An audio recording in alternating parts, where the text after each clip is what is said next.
Yang amat berhormat Perdana Menteri Malaysia bakal berangkat untuk menghadiri sidang United National General Assembly yang ke-77, tuan-tuan.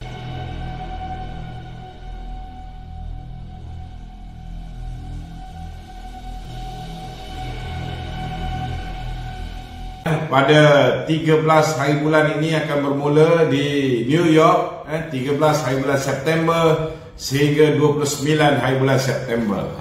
27 hari bulan September. Dan kita dikabarkan sebaik saja selesai unggah, beliau akan pergi ke beberapa buah negara.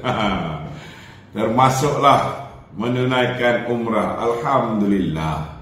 Kita doakan beliau selamat pergi, selamat semasa berada di sana dan selamat dalam perjalanan balik. Namun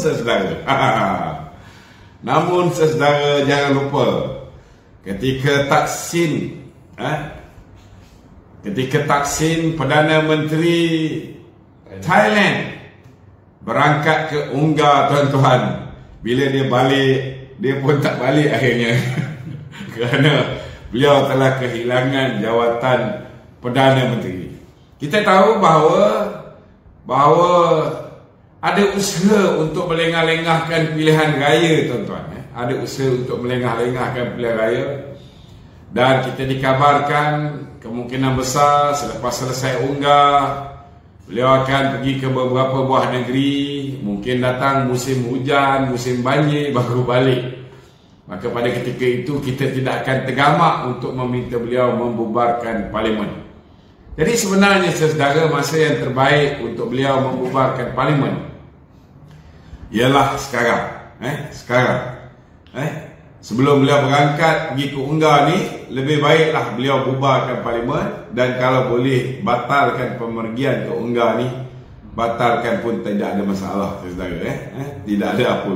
Takut bila time dia pergi Ungar, kita unggah-unggih kat sini. Macam-macam boleh berlaku, saudara.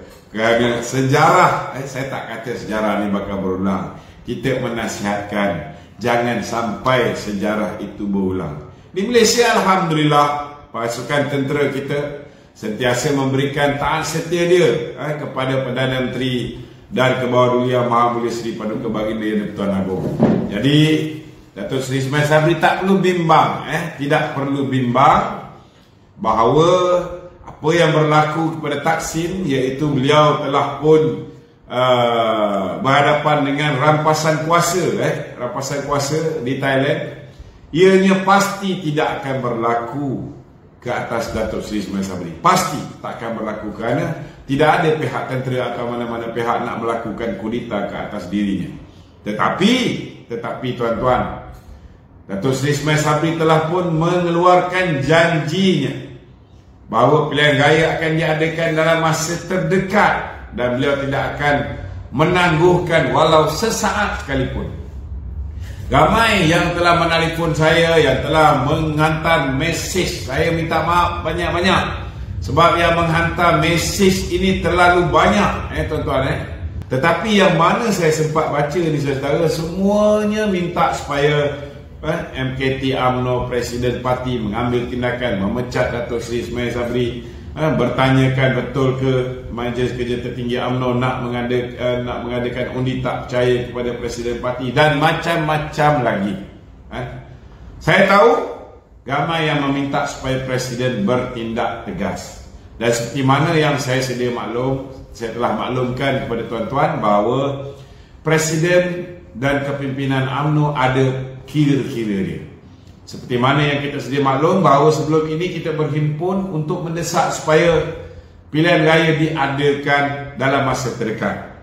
Dan disebabkan perhimpunan yang telah pun sebenarnya perhimpunan tu kita ada satu gambaran yang cukup jelas bahawa akar umbi mahukan pilihan raya diadakan. Akar umbi mahukan pembubaran parlimen dilakukan sekarang, dan akar umbi mendesak supaya kepimpinan memecat mereka-mereka yang telah mengkhianati parti. Tetapi tuan-tuan, Presiden memberi janji bahawa pada malam tersebut ketika kita berhimpun pada tanggal 27 hari bulan 8 yang lepas. Malam tu dalam mesyuarat Majlis Kerja Tertinggi UMNO, ianya akan dibincangkan. Dan selepas tu kita tak mendengar sebarang jawapan, tuan-tuan. Kenapa kita tak mendengar sebarang jawapan? Sebab sudah pastilah apa yang tuan-tuan minta telah pun dipersetujui oleh Yang Amat Berhormat Perdana Menteri. Itu je sebabnya, tuan-tuan, kita tak dengar sebarang keputusan diumumkan oleh Setiausaha Agung seperti biasa. Namun, tuan-tuan, walaupun ada di antara kepimpinan UMNO percaya bahawa Perdana Menteri berpegang kepada janji-janji beliau, namun perbuatan orang-orang di sekeliling beliau jelas menunjukkan bahawa bukan hanya mereka tidak akan mendengar, bukannya mereka tidak akan mengotakan janji untuk membubarkan Parlimen segera, malah kita lihat Tan Sri Anwar Musa sudah pun mula menggerakkan usaha untuk mengambil tindakan disiplin ke atas Datuk Seri Datuk Seri Zahid Hamidi pula. Kita dengar ada usaha-usaha ke arah nak meminta supaya Datuk Seri Zahid Hamidi tidak bertanding, kerana kononnya Datuk Seri Zahid Hamidi mempunyai kes mahkamah. Yang kita sendiri tahu bahawa sebenarnya Tan Sri Anwar Musa juga ada kes mahkamah, tetapi dia diselamatkan oleh Tun Dr. Mahathir.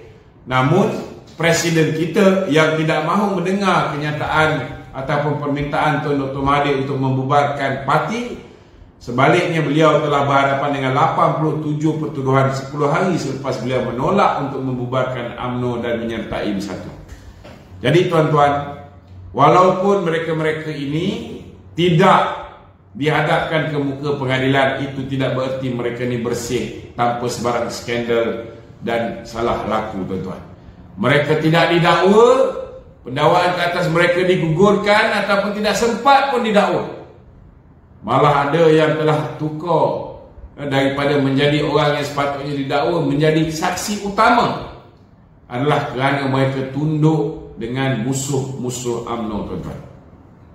Jadi saya nak beritahu dengan saudara bahawa parti sudah pasti akan membuat pertimbangan terbaik. Namun tindakan-tindakan juak-juak yang menyokong untuk pilihan raya dilengahkan hari ini, dengan kabar hari ini Perdana Menteri sendiri sudah mula mengatakan di hadapan orang-orang yang terdekat dengan beliau bahawa pilihan raya akan diadakan bukan tahun ini tetapi tahun depan. Ini jelas bertentangan dengan apa yang beliau janjikan di dalam mesyuarat MT yang lepas. Sudah pastilah apa yang beliau lafazkan di hadapan orang-orang kanan dia tu juga sampai di telinga Presiden UMNO, juga sampai di telinga timbalan Presiden UMNO dan rakan-rakan pimpinan UMNO yang lain. Jadi saya menjangkakan, tuan-tuan, sekiranya Datuk Seri Ismail Sabri mengambil keputusan untuk pergi ke Unggal dan beliau tidak membubarkan Parlimen seperti mana yang kita expect beliau akan lakukan, maka kemungkinan besar, tuan-tuan, bila beliau balik nanti, sokongan telah pun ditarik terhadap beliau, sokongan ditarik terhadap beliau, dan kemungkinan besar beliau akan balik bukan lagi sebagai Perdana Menteri, tuan-tuan. Ini satu perkara yang tidak mustahil boleh berlaku, dan kita juga yakin, saudara, kemungkinan besar sebelum beliau berangkat ke Unggal, sekiranya beliau tidak memberikan kata putus ataupun menunaikan janji seperti mana yang telah dibuat di dalam mesyuarat Majlis Kerja Tertinggi UMNO, saya yakin, tuan-tuan, tidak mustahil mungkin mereka yang merasa dirinya diperbodohkan oleh Datuk Seri Ismail Sabri ini akan bertindak untuk menekan button lebih awal daripada hari beliau berangkat ke Unggal. Ini tidak mustahil, mungkin juga berlaku, Dan inilah saudara yang diharapkan oleh akar umbi, supaya pihak parti bertindak tegas dan tidak menunggu kita dibunuh satu demi satu, seperti mana yang kita lihat hari ini. Mantan Presiden UMNO Datuk Seri Najib Tun Razak sudah pun dikorbankan. Datin Seri Rosmah Mansor sudah pun didapati bersalah dengan cukup zalim, sehingga didenda sebanyak 970 juta ringgit, tuan-tuan. Padahal beliau dikatakan menerima hanya 5 juta dan 1.5 juta.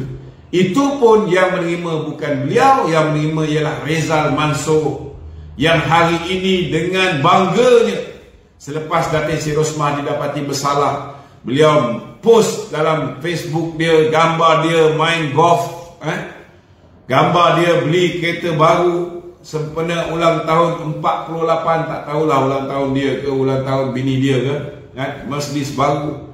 Seolah-olah tuan-tuan beliau ni kebal dan dilindungi oleh pihak-pihak tertentu.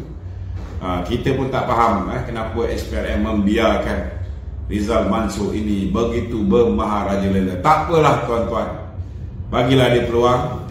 Mungkin sekarang ni dia dilindungi, tetapi besok lusa tuan-tuan bila ditukar kerajaan belum tentu dia selamat, tuan-tuan. Orang-orang yang korup ini, orang-orang yang selama hari ini diselamatkan daripada dihadapkan ke mahkamah, akhirnya bertukar menjadi saksi pihak pendakwaan, bersekongkol dengan musuh kita. Saudara, bila tiba masanya kita adakan RCI, Royal Commission of Inquiry, untuk menyiasat badan kehakiman, jabatan peguam negara, institusi asas negara, semuanya tuan-tuan akan terbongkar insya-Allah. Jangan bimbang tuan-tuan. Biarlah dia posing macam mana sekarang, saudara, selagi dia fikir dia kebal, biarkan. Dia jangan lupa Allah Ta'ala itu ada. Dan keadilan akhirnya akan berpihak kepada mereka-mereka yang benar insya-Allah.